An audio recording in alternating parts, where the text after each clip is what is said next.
तो बच्चों, जय श्री कृष्णा, जय श्री राधा रानी। बालाजी कोचिंग क्लासेज में आपका स्वागत है। आज फिर से हम पढ़ने वाले हैं द्विघात समीकरण का प्रश्नावली 4.3 के कुछ परिचय पढ़ेंगे, उसके बाद उसके क्वेश्चन करेंगे। तो देखिए, परिचय में आपको क्या पढ़ना है। आपकी बार हमको इसमें जो है द्विघात समीकरण को हल करना, आपने अभी तक गुणनखंड विधि से हल करना सीखा था। अब आपको किससे सीखना है? पूर्ण वर्ग विधि से। अब पूर्ण वर्ग विधि जो आपके सिलेबस से अब की बार काट दिया गया है, जो नई शिक्षा नीति 2020 के अनुसार एनसीईआरटी 2024 ने अपना बुक लॉन्च किया है, उस बुक में पूर्ण वर्ग विधि से इस टॉपिक को हटा दिया। तो अब हम पूर्ण वर्ग विधि ना पढ़कर तो श्रीधराचार्य सूत्र से आप समीकरण को, द्विघात समीकरण को कैसे हल करेंगे ये सीखेंगे। तो सबसे पहले तो एक चीज आप द्विघात समीकरण का हल सूत्र द्वारा कैसे ज्ञात करते हैं। तो आपका द्विघात समीकरण का जो मानक रूप होता है वो होता है ax² प्लस bx प्लस का c बराबर 0। तो जैसे कोई द्विघात समीकरण दे देता है आपको, तो इसको आप हल करके इसमें, जैसे कोई द्विघात समीकरण मान लेते हैं, दे देता है आपका, दे दिया 2x² प्लस 5x प्लस दे देता आपको इतना दे देता है, ठीक है, 4 नहीं देता, मान लेते हैं दे देता आपको 8, ठीक है, इस प्रकार बराबर 0। तो आपको अगर इसमें a b c की वैल्यू निकालना, a b c, तो इसकी तुलना किससे करेंगे? ax² plus bx plus c बराबर 0। तो a की जगह पे है 2, b की जगह पे है 5 और c की जगह पर 8। तो आप ऐसे बता सकते हैं a बराबर 2, b बराबर 5 और c बराबर 8। अब अगर यहाँ पर माइनस का चिन्ह तो b बराबर -5 लेंगे, और अगर -8 है तो -8 लेंगे, और -2 है तो -2 लेंगे। तो ये आप दिमाग में रखिएगा a b c कैसे निकालते हैं। तो चलिए, श्रीधराचार्य सूत्र क्या होता है। तो जैसे आपका कोई समीकरण ax² plus bx plus c दिया गया हो, तो श्रीधराचार्य सूत्र से उसका हल कैसे निकालते हैं। देखिए, तो श्रीधराचार्य सूत्र होता है, श्रीधराचार्य लिख देते हैं, श्रीधराचार्य सूत्र क्या होता है। इसमें होता है यक्स बराबर -b ये होता है यक्स का गुणांक, प्लस माइनस रूट के अंदर v वर्ग -4ac बटे 2a। ये होता है श्रीधराचार्य का फार्मूला। अब इसमें देखो क्या होता है, दो घात समीकरण, तो x का 2 मान मिलना चाहिए ना। तो एक बार यहाँ पर प्लस ले लेंगे, एक बार क्या ले लेंगे? माइनस। यानी एक बार x बराबर लेंगे आप -b प्लस का रूट के अंदर b वर्ग -4ac बटे 2a, और एक बार x बराबर आप क्या लेंगे? -b प्लस, अब उसकी बार प्लस लिया था, आपकी बार क्या ले लेंगे? माइनस रूट के अंदर b वर्ग -4ac बटे 2a। इस प्रकार फार्मूला x की 2 वैल्यू आप निकाल सकते हैं। किस विधि द्वारा? द्विघात समीकरण विधि द्वारा। यहाँ से a की वैल्यू ये, b की वैल्यू ये, c की वैल्यू रख देंगे और इसको हल कर लेंगे। तो आपका x का 2 मान आराम से, एक बार इसमें रखेंगे, एक बार इसमें, यानी एक बार प्लस यहाँ पर रख देंगे, एक बार क्या रख देंगे? माइनस रख देंगे। उसके बाद इसको हल कर लेंगे, आपको आंसर मिल जाएगा। अब इसमें देखो, पूछता है द्विघात समीकरण के मूलों का अस्तित्व है अथवा नहीं। क्या पूछता है? कि मूलों का अस्तित्व है कि नहीं। ये आप पहले स्क्रीनशॉट ले लीजिए। तो इसमें क्या पूछता है आपको? मूलों का अस्तित्व है कि नहीं। तो आपको कैसे पता चलेगा कि इस समीकरण के मूलों का अस्तित्व है कि नहीं? तो हम बताते हैं कैसे पता चलता है। इसके लिए निकालते हैं, एक चीज होता है विविध कर। क्या होता है? विविध कर। क्या निकालते हैं? विविध कर। विविध कर को लिखते हैं डी से। किससे लिखते हैं? डी से। डी बराबर क्या होता है? v वर्ग -4ac, v वर्ग -4ac। अगर d का मान 0 से बड़ा होता है, 0 से बड़ा, तो जो आपके मूल होते हैं वो मूल वास्तविक होते हैं। क्या होते हैं? वास्तविक होते हैं, तथा 2 भिन्न भिन्न मूल होते हैं। 2 भिन्न भिन्न मूल होते हैं, ठीक है, मूल होते हैं। ये आप समझ में रखिए। जब d का मान, यानी ये v वर्ग -4ac का मान क्या हो? अलग अलग हो, तो उसके कितने भिन्न होते हैं? 2 भिन्न, अलग अलग भिन्न होते हैं। जैसे कोई समीकरण ले लेते हैं हम, 2x² -7x, ठीक है, जैसे ले लेते हैं कोई x² प्लस 5x माइनस 2 बराबर 0, इस प्रकार दे दिया आपको। ठीक है, तो इसके भिन्न क्या होंगे, कैसे पता चलेगा? तो आप यहाँ पे देखो a की वैल्यू क्या है 1, b की वैल्यू कितना है 5 और c की वैल्यू क्या है -2, तो इसी में रख देंगे। b की वैल्यू कितना है 5, तो 5 का वर्ग हो जाता है 25 माइनस 4 गुणे a की वैल्यू 1 गुणे c की वैल्यू -2, तो 25 माइनस 4 दूना 8 और माइनस माइनस का गुणा प्लस 8, 25 8 कितना हो जाता है 33, यानी ये प्लस में आया।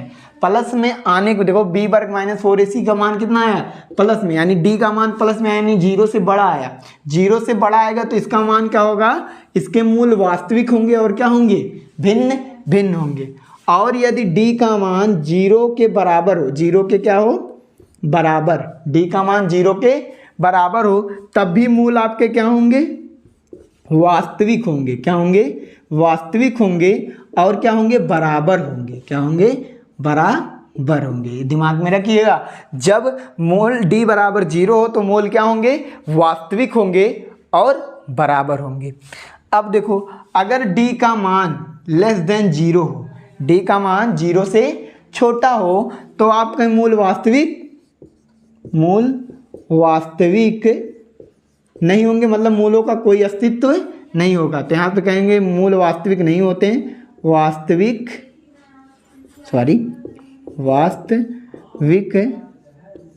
मूल नहीं होते, इनका कोई अस्तित्व नहीं होता, इनका अस्तित्व नहीं होता। तो आप ऐसे बताएंगे। तो आप कैसे निकालेंगे, पहले विविध का, जैसे कोई समीकरण दे दिया तो आपको पहले चेक करना है इसके मूल वास्तविक हैं कि नहीं।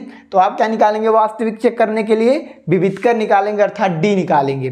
क्या d होता है, d का फार्मूला होता है b वर्ग माइनस 4ac। तो अगर d का मान 0 से बड़ा, जैसे 1 2 3 4 5 कुछ भी आ जाता है, तो आपके मूल वास्तविक होंगे और दो भिन्न भिन्न मूल होंगे, मतलब अलग अलग मूल होंगे। और अगर d का मान 0 के बराबर मिल जाता है, d का मान किसके बराबर, 0 के बराबर, तो मूल तो वास्तविक होंगे, साथ में मूल दोनों बराबर। जैसे 2 मिला तो दूसरा भी मूल क्या होगा, 2 होगा। जैसे 1/4 मिला एक मूल, दूसरा मूल भी 1/4 ही होगा। ठीक है, अगर d का मान 0 से छोटा मिला, 0 से छोटा जैसे -1 -2, यानी माइनस में मिल जाता है, ऋणात्मक संख्या, तो आपके मूल जो होंगे वास्तविक नहीं होंगे, इनके मूलों का कोई अस्तित्व नहीं होता है। इस प्रकार आप समझ सकते हैं। तो श्रीधराचार्य में सूत्र में भी प्रयोग किया जाता है, जब मूल वास्तविक होंगे तभी आप समीकरण को हल करके मूल निकालेंगे। तो चलते हैं 4.3 के पहले क्वेश्चन की तरफ। क्वेश्चन पहला आपको क्या कह रहा है, यदि निम्नलिखित द्विघात समीकरण के मूलों का अस्तित्व हो तो इन्हें किस विधि से ज्ञात कीजिए। मूलों का अस्तित्व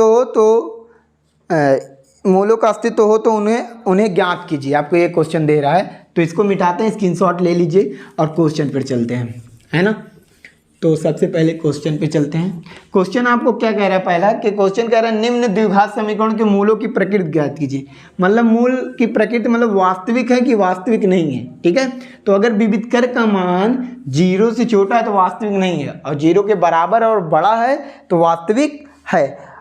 यदि मूलों का अस्तित्व है, यानी अगर वास्तविक है और वास्तविक यानी वास्तविक है तो मूलों का अस्तित्व है, वास्तविक नहीं है तो मूलों का अस्तित्व नहीं है, तो उन्हें ज्ञात कीजिए। तो उन्हें द्विघातीय सूत्र द्वारा ज्ञात करना है। तो चलते हैं, इसको हल करते हैं। अब देखिए आपको क्या कह रहा है, क्वेश्चन नंबर 1 दे रहा है। देखो क्वेश्चन नंबर 1 लिख लीजिए ऊपर, और इसका क्वेश्चन नंबर 1 पहला भाग क्या है। पहला भाग दे रहा है 2x² - 3x + 5। क्या है, 2x² - 3x + 5। इसको द्विघातीय सूत्र द्वारा हल करना है। तो एक बार ध्यान में रखिएगा। तो पहले सबसे पहले इसका निकालते हैं मूल वास्तविक है कि नहीं। तो सबसे पहले आपको किसकी वैल्यू निकालना है, d की वैल्यू, अर्थात विविधकर निकालना है। क्या निकालना है, विविधकर। क्या निकालेंगे, d बराबर फार्मूला क्या होता है, v वर्ग माइनस 4ac होता है ना। तो इसकी तुलना हम किससे करेंगे, इस समीकरण की तुलना ax² plus bx plus c से करेंगे। तो आपको a बराबर क्या मिल जाएगा, देखो 2 मिल जाता है। b बराबर क्या मिल जाएगा, देखो x की जगह पे x, और b बराबर कितना -3, और c बराबर क्या मिल जाता है 5, ये बराबर 0। ठीक है, अब ए बी सी की वैल्यू मिल गई तो हम डी निकालते हैं। तो डी बराबर क्या हो जाएगा आपका, देखो ध्यान से, डी बराबर हो जाएगा बी की जगह कितना है -3, यानी -3 का स्क्वायर -4 गुणे ए सी, 4 ए सी, 4 का वैल्यू कितना 4 गुणे 2 गुणे सी की वैल्यू 5। समझ में आया। तो यहाँ पर डी बराबर क्या हो जाएगा, ध्यान से दीजिए, डी बराबर 3 त्रिक का 9 -3 त्रिक का 9 माइनस का गुणा प्लस का 9 -4 दूनी 8, 8 पंचे 40, यानी डी बराबर क्या हो गया आपका 9 में से 40 घट जाएगा, कितना बचेगा माइनस का 31। क्या बचा माइनस का 31। तो जब ये माइनस का 31 बच जाता है तो क्या इसके मूल वास्तविक हैं। तो यहाँ पे कहेंगे अतः डी लेस देन 0, तब क्या बताएंगे कि मूलों का कोई अस्तित्व नहीं है, कोई अस्तित्व नहीं है। तो आप क्या बताएंगे, मूलों का कोई अस्तित्व नहीं है, इस प्रकार आप बता सकते हैं। तो ठीक है, बहुत आसानी से आप समझ गए होंगे कि मूलों का कोई अस्तित्व नहीं है। तो ये आपका आंसर लग गया। ठीक है, इस प्रकार क्वेश्चन नंबर 2 पे चलते हैं। क्वेश्चन नंबर 2 क्या आपका, देखो इसी में का दूसरा खंड क्या है, 3x square minus 4 root 3x, 3x square minus 4 root 3x, ठीक है, और दे रहा प्लस का 4 बराबर का 0, बराबर का 0। तो सबसे पहले निकालेंगे कि मूल वास्तविक है कि नहीं, अर्थात किसकी वैल्यू निकालेंगे, डी की वैल्यू। डी बराबर क्या होता है, बी वर्ग माइनस 4ac। अब बार बार हम आपको ये नहीं बताएंगे ए की वैल्यू निकाल कर बी की वैल्यू और सी। तो यहाँ पे ए का मान कितना होगा, डायरेक्ट देखो, ए का मान होगा 3, बी का मान -4 रूट 3 है ना, और सी का मान क्या हो जाएगा, और सी बराबर हो जाएगा प्लस का 4। तो डी बराबर निकालेंगे क्या हो जाएगा, बी की वैल्यू कितनी है -4 रूट 3 का होल स्क्वायर -4, ए का वैल्यू 3 गुणे सी की वैल्यू 4। तो देखिए डी बराबर, ये देखो क्या है, यहाँ पर गुणा करके हम लिख देते हैं, देखो 4 रूट 3 गुणे 4 रूट 3, और ये माइनस और माइनस का गुणा क्या हो जाता है, प्लस हो जाता है। 3 रूट 3 और रूट 3 का गुणा कितना होगा 3, और 4 चौका 16, 16 गुणे 3 कितना हो जाएगा 48, कितना मिल जाएगा 48। इसका मान मिल जाता है आपको 48, और 4 चौक 16 3 48, यानी 48 में से 48 घट जाएगा, कितना मिलेगा 0, यानी डी बराबर 0। अब डी का मान 0, अतः डी बराबर 0, तो क्या होंगे, तो मूल वास्तविक हैं, मूल क्या हैं, वास्तविक हैं, और इनका अस्तित्व है कि नहीं है, तो इनका अस्तित्व है, इनका अस्तित्व है। ठीक है, अब अस्तित्व तो कह रहा है इन्हें ज्ञात कीजिए, क्या कीजिए, उन्हें ज्ञात कीजिए। तो उन्हें इधर हम ज्ञात कर लेते हैं, किस विधि से, सूत्र द्वारा। किसके द्वारा, सूत्र द्वारा। कौन सा सूत्र है, श्रीधराचार्य सूत्र द्वारा उसको हम ज्ञात करने का प्रयास करते हैं। तो श्रीधराचार्य सूत्र क्या होता है, x बराबर है ना, x बराबर -b plus minus under root B square -4ac बटे 2a, यही होता है फॉर्मूला। रख देते हैं, तो x बराबर आपको क्या मिल जाएगा, ध्यान से देखो -b, यानी -b की वैल्यू कितना है, यहाँ पर देखो माइनस और माइनस का गुणा क्या हो जाएगा, यहाँ पर माइनस है, और इसकी value -4 root 3 plus minus under root 3, इसकी वैल्यू आपने कितना निकाला, देखो 0, डी की वैल्यू, बी वर्ग -4ac की वैल्यू आपने कितना निकाला, 0 निकाला ना यहाँ पर। तो यहाँ पे डायरेक्ट आप 0 रख दीजिए, बटे 2 गुणे ए की वैल्यू कितना निकाला आपने, 3 दिया है। तो x बराबर क्या हो जाएगा, ये माइनस का गुणा क्या हो जाता है प्लस, यानी क्या हो जाएगा 4 रूट 3 बटे 2 गुणे 3 हो जाएगा। समझ में आया। तो देखो 2 दूनी 4। अब देखो ये रूट 3 से, ये 3 को आप क्या लिख सकते हो, ध्यान देखो, इसको अभी काटते नहीं, ये कितना रूट 3, 2 रूट 3 बटे 3 बचा। अब आप क्या लिख दें, 2 रूट 3 बटे 3 को क्या लिख सकते हैं, रूट 3 गुणे रूट 3, तो 1 रूट 3 से 1 रूट 3 कैंसिल, यानी x बराबर क्या मिल गया, 2 बटे अंडर रूट 3। अब देखो मूल बराबर है, यानी इसके कितने 2 मूल बराबर होंगे ना, क्योंकि d का मान 0 है तो मूल क्या होते हैं, बराबर होते हैं। तो एक ये हो गया, दूसरा भी क्या हो जाएगा, यही हो जाएगा 2 बटे अंडर रूट 3। इस प्रकार आपने इसको हल ज्ञात कर लिया, किस विधि द्वारा, द्विघातीय सूत्र अर्थात श्रीधराचार्य सूत्र द्वारा इसको हल कर लिया। अब देखिए इसको भी स्क्रीनशॉट ले लेंगे आप लोग। तो क्वेश्चन नंबर किस पे चलते हैं, तीसरे पे। क्वेश्चन नंबर 3 पर चलते हैं।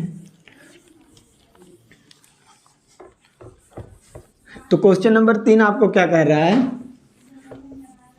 देखिए क्वेश्चन नंबर 3 बोल रहा है 2x² minus 6x plus 3, 2x² minus 6x plus 3 equal to 0। आपको ये दिया है, अब इसको क्या करना है, हल ज्ञात करना है। पहले इसको चेक करेंगे इसका अस्तित्व है कि नहीं है, तो अपन चेक करते हैं। तो ये तीसरा सवाल है आपका, तो चेक करते हैं। क्या चेक करेंगे, क्या निकालेंगे, डी, पहले ए निकाल लीजिए, बी बराबर कितना होगा और सी बराबर कितना होगा। तो ए बराबर 2, ठीक है, बी बराबर कितना होगा, बी बराबर कितना होगा माइनस का 6, और सी बराबर अगर आप निकालेंगे कितना हो जाएगा प्लस का 3। अब इसमें आप पहले किसकी वैल्यू निकालेंगे, डी, डी बराबर क्या होता है वी वर्ग माइनस 4ac, यानी डी बराबर क्या हो, बी की वैल्यू है -6 का होल वर्ग माइनस 4 गुणे ए की वैल्यू 2 गुणे सी की वैल्यू 3। तो डी बराबर कितना हो जाएगा, 6 छवा के माइनस माइनस को गुणा प्लस, और 6 छवा के 36 माइनस 4 दूनी 8, 8 त्रिक 24, कितना हो गया 24। तो डी बराबर क्या मिल गया, 36 में से 24 घट जाएगा, कितना बचेगा, 6 में से 2 और 2 में से 3 में से 2 गए 1, 12 बचेगा, कितना बचेगा 12। अब देखो ये क्या है, पॉजिटिव का 12 आया, अर्थात मूलों का अस्तित्व है। क्या लिखेंगे, d ग्रेटर देन 0 तब देन मूलों का क्या होगा, तब मूलों का अस्तित्व है, ऐसा आप बताएंगे। अब जब कह रहा हूँ मूलों का अस्तित्व है तो उन्हें ज्ञात कीजिए, तो उन्हें हम क्या कर लेते हैं, ज्ञात कर लें किसी तरह श्रीधराचार क्या होता है, minus B plus minus root के अंदर बी वर्ग माइनस 4ac बटे 2a। तो यक्स बराबर आपका क्या हो जाएगा, माइनस v की वैल्यू कितनी है -6 है ना, तो माइनस माइनस क्या हो जाएगा +6 प्लस माइनस रूट के अंदर b वर्ग -4ac की वैल्यू आपने यहाँ पर हल करके कितना निकाला 12। तो आप यहाँ पे डायरेक्ट इसको रख दीजिए 12 बटे 2 गुणे a की वैल्यू 2, 2 दूनी 4 हो जाएगा, है ना। तो x बराबर आपको क्या मिल जाएगा बच्चों, x बराबर मिल जाएगा प्लस, ये प्लस लिखे चाहे दिन 6 प्लस माइनस रूट के अंदर 12 बटे 4। अब ध्यान से देखिए, यहीं पे थोड़ा बच्चे गलती करते हैं। अब देखो 12 को आप क्या लिख सकते हो, 12 को लिख सकते हो 4 गुणे 3, या ऐसे लिख सकते हो 2 का स्क्वायर जो होता है 12 यानी 2 रूट 3 लिख सकते हो। 12 को क्या लिख सकते हो 2 रूट 3, यानी रूट 12 को 2 रूट 3 यानी 2 अंदर चला जाएगा तो 2 दूनी 4 हो जाएगा, 4 3 12। तो यहाँ पे हम लिख देते हैं x बराबर 6 प्लस माइनस 2 रूट 3 बटे 4। अब देखो अगर हम 2 से भाग कर देते हैं तो 2 से भाग करेंगे तो इन दोनों में कटेगा। पहले हम क्या कर लेते हैं, ऊपर कॉमन ले लेते हैं, 2 क्या कर लेते हैं कॉमन, 2 जब कॉमन लोगे तो यहाँ पे क्या बचेगा 3 प्लस माइनस रूट के अंदर 3 बटे 4। तो 2 1 2 दूनी 4। तो x बराबर आपको मिल जाएगा 3 प्लस माइनस अंडर रूट 3 बटे 2, है ना। तो एक बार आप x बराबर क्या लिख दो 3 प्लस रूट 3 बटे 2, एक बार क्या लिख दोगे 3 माइनस रूट 3 बटे 2। इस प्रकार 2 हल आपको मिल जाते हैं। ये आपको बहुत आसान बीच से हल करना आ जाता है। और ये कौन से मूल हैं, वास्तविक मूल आप ज्ञात कर सकते हैं। तो इस प्रकार क्वेश्चन नंबर 2 पे हम चलते हैं। Thank you. प्यास लग गई बड़ी।